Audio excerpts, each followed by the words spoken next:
Des félicitations, celles du président de la République pour les enseignants.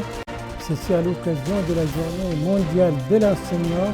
Félicitations donc dans un tweet présidentiel rendu public hier soir. Une réunion, celle du comité interministériel chargé du suivi de la lutte contre les drogues et contre les produits psychotropes. C'était aujourd'hui sous la présidence du Premier ministre. Des visites, celles effectuées ce matin par les ministres de l'Éducation nationale, de la réforme du système éducatif dans certains établissements scolaires dans la wilaya de Nouakchott Sud. Voilà donc pour les principaux titres du journal et c'est parti. Madame, mademoiselle, monsieur, bonsoir et bienvenue à votre 22h de ce vendredi 6 octobre 2023. 22h que nous commençons par des félicitations, celle du président de la République, M. Mohamed Ould Cheikh El Ghazouani, pour les enseignants à l'occasion de leur journée mondiale. Des félicitations contenues donc dans un tweet présidentiel rendu public hier soir sur son compte sur la plateforme X. À l'occasion de la journée mondiale de l'enseignant, j'adresse mes félicitations et mes remerciements à la famille éducative et à tous les enseignants. Je leur exprime notre gratitude pour les efforts considérables qu'ils déploient pour préparer des générations aptes à servir la nation. Voilà, ça c'était donc les enseignants félicités par le président de la République à l'occasion de leur journée mondiale célébrée, vous le savez, le 5 octobre de chaque année. Et une célébration d'ailleurs marquée chez nous par un colloque organisé par l'Institut pédagogique de formation scientifique. Un colloque scientifique sous le thème « Le rôle de l'enseignant dans la réussite de l'école républicaine ». Un colloque dont l'objectif était justement de mettre en exergue l'importance de ce rôle dans la propagation des sciences, des connaissances et la formation des nouvelles générations.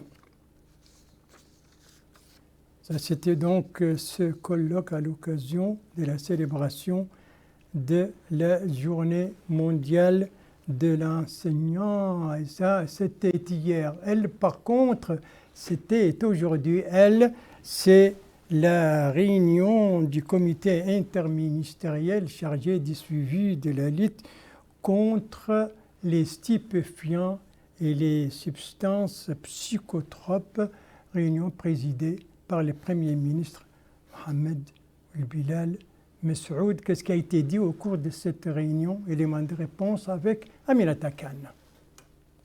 Lors de la rencontre, des présentations ont été faites par les secteurs impliqués dans le domaine du suivi de la lutte contre les stupéfiants et les substances psychotropes et le niveau d'avancement dans la mise en œuvre du plan d'action multisectoriel approuvé lors des sessions précédentes de la commission sous la direction du président de la République, Mohamed Ould Cheikh El Ghazouani.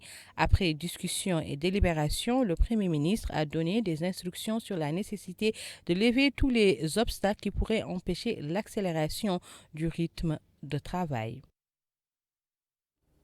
Voilà, ça c'était donc la réunion périodique du comité interministériel chargé du suivi de la lutte contre les stupéfiants et les substances psychotropes. Ça c'était aujourd'hui. Une page diplomatique à présent avec une audience et une réception. L'audience, c'est celle accordée par le Premier ministre, M. Mohamed Bilal Messoud, à M.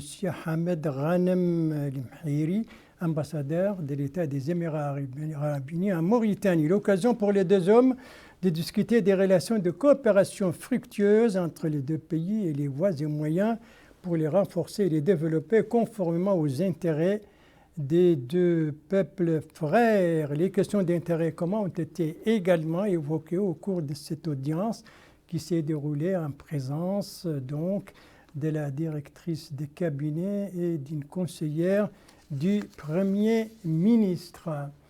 La deuxième partie de cette page diplomatique est constituée par une réception offerte par l'ambassadrice d'Allemagne. C'était hier soir à Nouakchott à l'occasion de la journée de l'unité allemande, de la fête nationale de ce pays. Réception en présence des ministres des Affaires étrangères, de la coopération des Mauritaniens de l'extérieur, des pêches et de l'économie maritime, de l'environnement, d'un conseiller à la présidence de la République et d'une conseillère à la primature, ainsi que de la secrétaire générale du ministère des Affaires étrangères et de la coopération des Mauritaniens de l'extérieur. L'occasion pour Mme Isabelle Hennin de souligner la profondeur des relations mauritano-allemandes qui remontent à 1960 et d'ajouter que la concertation politique à haut niveau se sont poursuivies, donc ces concertations, rappelant la rencontre au sommet entre le président de la République, M. Mohamed Ould Cheikh Al-Ghazouani, et le chancelier allemand Olaf Scholz le mois dernier à New York. Et c'était en marge de la 70e session de l'Assemblée générale des Nations unies. Et la diplomate n'a pas manqué de souligner qu'il y aura des négociations intergouvernementales, donc Mauritanie-Allemagne. Ce sera le mois prochain à Berlin, la capitale allemande. Et c'est l'occasion, a-t-il dit, de faire le point, de faire une évaluation de cette coopération et de tracer les priorités donc de la coopération pour les années à venir. Voilà, l'ambassadrice allemande donc qui a offert hier une réception à l'occasion de la journée nationale de son pays, autrement dit la journée de la réunification de l'Allemagne. Et voilà donc pour cette page diplomatique qui a été également marquée par cette audience accordée par le Premier ministre à l'ambassadeur de l'État des Émirats arabes unis. Venons-en maintenant à la politique intérieure avec une autre page, mais pédagogique celle-là, une page avec des visites, mais aussi une réouverture et une clôture. Les visites, c'est celles effectuées par le ministre de l'Éducation nationale et de la réforme du système éducatif. C'était ce matin, c'était dans certains établissements de la wilaya de Nouakchott Sud sur les activités du ministre et les différentes étapes des précisions avec Abdoulaye Demeba. Le ministre de l'Éducation nationale et la réforme du système éducatif, Mokhtar Ould Dahi, s'est en premier lieu rendu à l'école Cheikh Saad Bou de la Muqata d'Arafat, où il a supervisé la cérémonie de levée des couleurs avant de visiter les salles de classe pour s'informer du respect du port de l'uniforme et du déroulement des enseignements. Il a, au cours de cette visite, écouté les observations et les propositions des responsables éducatifs. Il a à cet effet appelé les staffs de ces écoles à plus de responsabilité et de dévouement au travail pour améliorer la qualité de l'enseignement. Selon les informations, dit-il, dont on a à notre possession, 80% du personnel enseignant est sur place. Il a ensuite affirmé que l'absentéisme est inacceptable et peut avoir une incidence négative sur la réussite de l'élève à la fin de l'année scolaire. Le ministre a demandé aux parents d'élèves de venir pour une journée pour inscrire leur progéniture. Les enseignements, dit-il, ont débuté. Les enseignements, souligne-t-il, ont débuté. Après cette étape, il a visité l'école Ibn Razak, située à El Mina. Ces différents déplacements se sont tenus en présence du Wali de la wilaya de Nouakchott Sud, des autorités administratives et sécuritaires et de l'association des parents d'élèves et d'étudiants.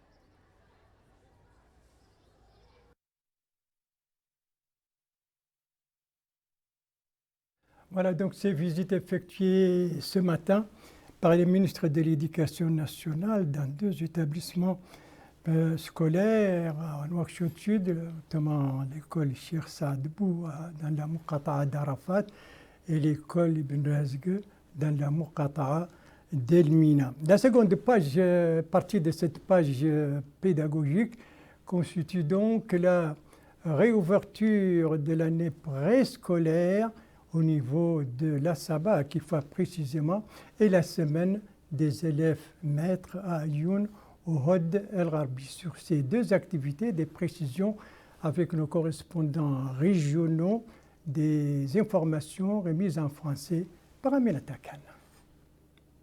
Cérémonie d'accueil de la 3e promotion des élèves maîtres recrutés cette année dans la wilaya du Had El-Karbi selon les nouvelles normes de la réforme de l'éducation nationale.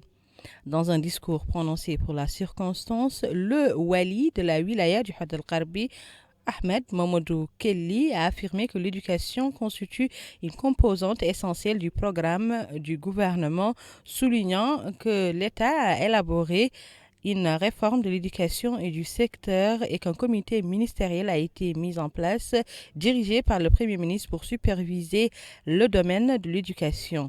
Le Wali a souhaité la bienvenue aux enseignants et plein de succès dans l'accomplissement de leur noble mission. De son côté, le directeur de l'école normale d'instructeurs à Ayoun, Sidioul Oumar, a indiqué que cette année, l'école a accueilli 109 élèves maîtres, dont 69 enseignantes qui viendront s'ajouter aux 8060 enseignants présents dans la wilaya du Had El-Karbi, ajoutant que l'école de formation des enseignants mettra tout en œuvre pour que cette promotion soit prête d'ici la fin de sa période de formation pour participer à l'élaboration et à l'avancement de notre système éducatif.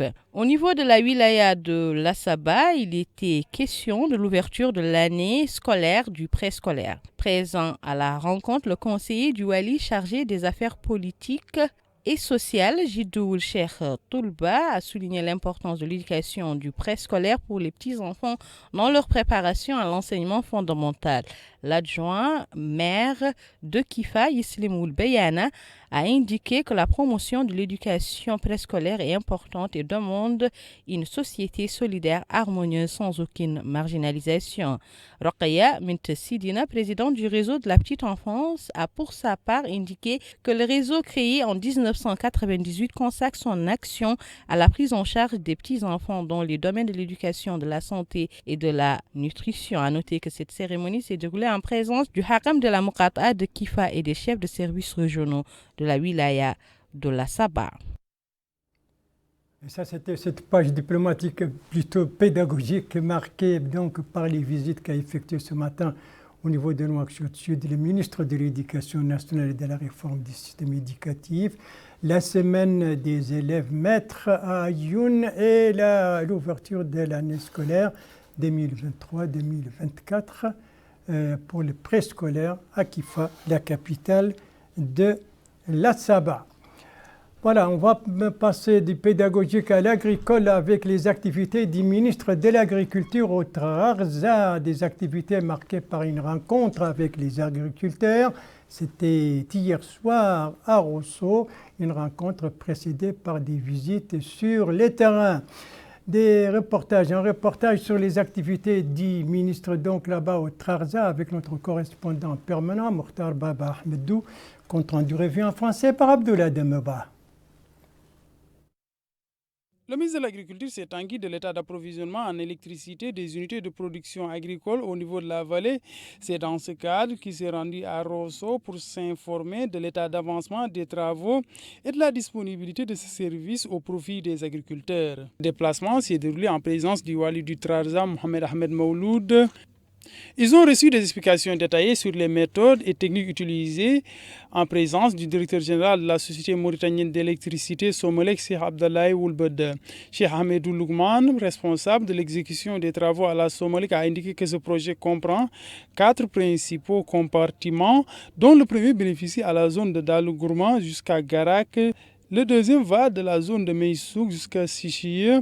Le troisième bénéficie à la localité de Oumoul Koura jusqu'à Dar el Barka, et le quatrième et dernier compartiment bénéficie à la zone située entre Ayrembar et Dar el Barka. Par la suite, le ministre de l'Agriculture, Mamoul Baybat, s'est réuni au niveau de la salle des réunions de l'Institut supérieur d'études technologiques de Rosso en présence des agriculteurs de la wilaya du Trarza. Il a indiqué que l'objectif de cette visite était de s'informer sur le terrain des importants projets de réhabilitation mis en œuvre au niveau de ces wilayas qui avaient connu, dit-il, un retard dans leur exécution, soulignant que les mesures nécessaires ont été prises pour achever ces projets, ce qui permettra, dit-il, une augmentation des superficies cultivables ainsi que le nombre de bénéficiaires de ces superficies. Le ministre de l'Agriculture a par ailleurs passé en revue certaines réalisations qui ont été conçues afin d'améliorer significativement le déroulement de cette campagne, telles que la fourniture d'intrants agricoles en quantité suffisante, l'accès des agriculteurs aux prix subventionnés, la fourniture d'eau d'irrigation, entre autres. Le wali de la wilaya du Trarza et le directeur de la Somolec ont tour à tour passé en revue le niveau d'avancement du projet d'électrification des zones de production sur la rive droite. Ils ont souligné que ce projet permettra de réduire considérablement le fardeau des coûts énergétiques pour les agriculteurs. Le ministre de l'Agriculture devant les agriculteurs, ça c'était hier soir à Rosso, la capitale du Trarza. Les objectifs de la campagne agricole sont réalistes car, a-t-il dit, ils ont été déterminés sur la base de données des terrains dixit les ministres. Merci de suivre le GTF de Mauritanie à la suite du journal avec 2 activités relatives aux droits de l'homme, 2 inaugurations, mais aussi avec la pluviométrie. La première de ces activités relatives aux droits de l'homme, c'est cette rencontre qui a réuni aujourd'hui le commissaire aux droits de l'homme à l'action humanitaire et aux relations avec le Parlement, avec les experts onusiens en visite ici à Nouakchott, ces experts donc sur la discrimination de la femme et de la fille. Et donc cette rencontre, c'était aujourd'hui à Aminata Kane. C'est au siège de l'Autorité nationale de lutte contre la traite des personnes et le trafic illicite des migrants que le groupe des experts des Nations Unies sur la question de la discrimination à l'égard des femmes et des filles a tenu une rencontre avec le commissaire aux droits de l'homme et à l'action humanitaire. Au cours de la réunion, les actions de la commission ont été passées en revue, notamment dans le domaine de la protection des femmes et des filles contre toute forme de violence et de marginalisation. Cela a été une opportunité pour le groupe d'experts de présenter les résultats de sa visite dans notre pays. L'équipe du groupe d'experts a également tenu une réunion similaire avec le procureur général de la Cour suprême, Sidi Mohamed ou Mohamed Lemine, ainsi que certains de ses collaborateurs. L'entretien a été une occasion de discuter de plusieurs questions, notamment du système judiciaire et des efforts pour lutter contre les violences faites aux femmes. La visite dans notre pays, qui a duré à peu près 2 semaines, s'est soldée par une conférence de presse à laquelle les membres de l'équipe ont abordé différentes questions de leur visite, en plus de la lecture du rapport final qui souligne l'importance des lois que notre pays a mis en place pour protéger les femmes et les filles. Le rapport passe également en revue les obstacles auxquels les femmes et les filles sont encore confrontées, appelant à travailler davantage pour surmonter ces obstacles qui entravent la pleine participation des femmes dans divers domaines et leur accès aux postes de décision. Dans le cadre de cette conférence, la chef de l'équipe a abordé le problème des femmes rurales et les défis auxquels elles sont confrontées, appelant à leur autonomisation économique et sociale, qui est une exigence d'activer l'arsenal juridique criminalisant la violence faite à l'égard des femmes et des filles. La conférence s'est conclue en répondant aux interpellations des journalistes. Conférence de presse donc qui clôture les activités de ce groupe d'experts onusiens de la discrimination de la femme et de la fille, une visite à Nouakchott qui a duré environ 2 semaines et qui a été marquée donc par plusieurs rencontres avec différents responsables mauritaniens. La dernière en date, c'était donc notamment celle avec le commissaire aux droits de l'homme, à l'action humanitaire et en relation avec la société civile. La deuxième partie de cette page droits de l'homme, eh bien, c'est ces visites effectuées aujourd'hui à Nouakchott Sud par la présidente de l'Observatoire national des droits de la femme et de la fille, Abdoulaye Demeba. La présidente de l'Observatoire national des droits des femmes et filles, Mahla Ahmed Talebna, a visité l'école secondaire numéro 1 d'Arafat. Sur les lieux, elle a eu à échanger avec les filles. Elle s'est informée de leurs conditions d'études Par la suite, elle s'est dirigée au centre de santé d'Arafat. La délégation de l'Observatoire a pu se rendre compte des services fournis aux citoyens, particulièrement au niveau des services d'urgence et de la mère et de l'enfant. La présidente s'est par ailleurs rendue à l'Agence nationale du registre de la population et des titres sécurisés d'Elminan et s'est enquis de l'affluence sur place, particulièrement du traitement réservé aux femmes qui se déplacent pour les besoins des pièces d'état civil. Suite à ces différentes étapes, elle a tenu une réunion dans la salle des réunions de la commune d'Arafat en présence des autorités administratives et municipales de Sédoulaïa. Elle a expliqué l'objectif de cette campagne de sensibilisation. Mahala Ahmed Talebna, présidente de l'Observatoire national du droit des femmes et filles, a déclaré que le projet de loi se rapportant à la lutte contre les violences à l'égard de la femme et de la fille a été conçu et approuvé par le commissariat aux droits de l'homme. Il a été par la suite transmis au ministère de la Justice, puis au ministère des Affaires islamiques. Il a ensuite été remis à l'association des oulémas de Mauritanie. Ils ont, dit-elle, pris le temps de l'étudier et le peaufiner en enlevant certaines parties, ce qui, souligne-t-elle, a conduit à la réduction du nombre d'articles de ce projet de loi qui passe de 74 à 54. Par ailleurs, le Haut Conseil de la Fatwa et des recours graciés a aussi étudié le contenu de ce projet de loi pour une longue durée. Ils ont par ailleurs, déclare-t-elle, compris le contenu et nettoyé ce projet de loi qui n'est pas, dit-elle, aux antipodes des valeurs du pays. Elle a enfin précisé qu'il n'y a rien dans ce projet de loi qui soit à l'encontre de la charia islamique, des valeurs de la culture et traditions ancestrales du pays. Le wali de Nouakchott Sud, Niang Djibril, a pour sa part salué la tenue de ces rencontres qui, dit-il, a été une opportunité d'expliquer à l'audience et de faire comprendre le message de l'Observatoire. Il a enfin espéré sortir de ces réunions avec une compréhension mutuelle et un objectif commun par rapport à cet enjeu. C'est une rencontre donc qui a clôturé ces visites effectuées aujourd'hui à Nouakchott Sud, dans certains services de Nouakchott Sud, par la présidente de l'Observatoire national des droits de la femme et de la fille. Je vous ai annoncé tout à l'heure 2 inaugurations. Il nous amène au niveau de la wilaya du Brakna. Il s'agit de l'inauguration de 2 nouveaux points de distribution de poissons. Où sont-ils situés? Élément de réponse avec notre correspondant permanent là-bas, Abdelwadoud Sidina, compte rendu revient en français par Aminata Khan.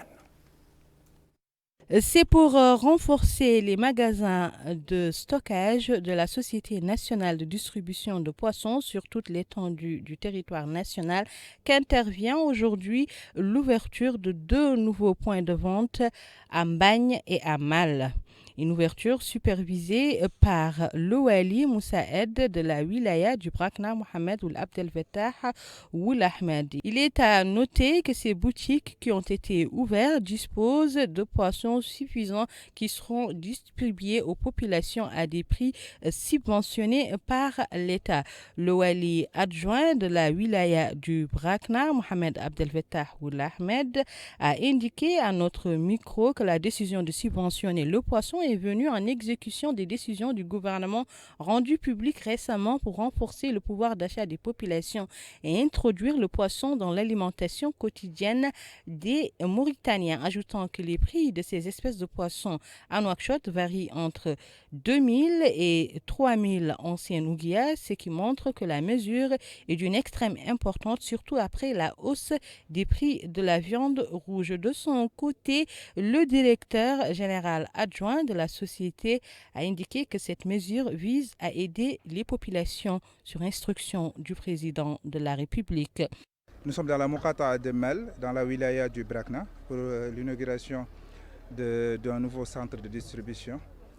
Il est à noter que cette opération vient suite aux instructions du président de la République à travers son gouvernement à densifier les activités de la SNDP. C'est ce qui nous pousse justement à étendre notre réseau et nous avons jusque-là été présents dans 7 Moukata. Il nous reste encore 5 Moukata pour atteindre l'objectif qui est de 12 Moukata. Nous demandons aux populations en tout cas de se rassurer que les instructions du président de la République ne resteront pas en tout cas et qu'on fera de notre mieux pour satisfaire toute la population. Les populations ont exprimé leur joie pour cette mesure qui reflète l'intérêt que leur accordent les pouvoirs publics et ont remercié les autorités nationales pour les efforts qu'elles déploient en vue de la stabilisation des prix. Voilà donc 2 nouveaux points de distribution de poissons pour la wilaya d'Ibrakna, précisément à Bagne et à Mal. Donc ouverture de ces 2 points, c'était aujourd'hui. Voyons maintenant, et pour terminer, la pluviométrie, où est-ce qu'on a enregistré les dernières pluies, ces dernières 24 heures.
Voilà les pluies enregistrées ces dernières 24 heures au Hodder Gharbi, à Saba, au Brakna et au Trarza.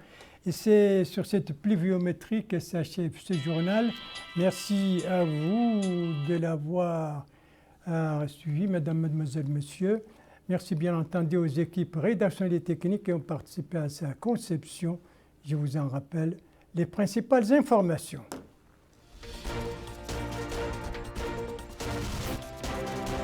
De l'ordre mondial, c'était dans un tweet présidentiel rendu public donc hier soir sur la plateforme X. Et ça, c'est la réunion interministérielle chargée du suivi de la lutte contre les drogues et les produits psychotropes. Réunion tenue aujourd'hui sous la présidence du Premier ministre. Ici, ce sont les visites effectuées ce matin au niveau du Nouakchott Sud par les ministres de l'Éducation nationale. C'était à Arafat et à El Mina. Voilà, il ne me reste plus qu'à vous souhaiter une très très bonne fin de soirée, une très très bonne fin de semaine et à vous donner rendez-vous, Inch'Allah, demain à la même heure, 22h. Bonsoir.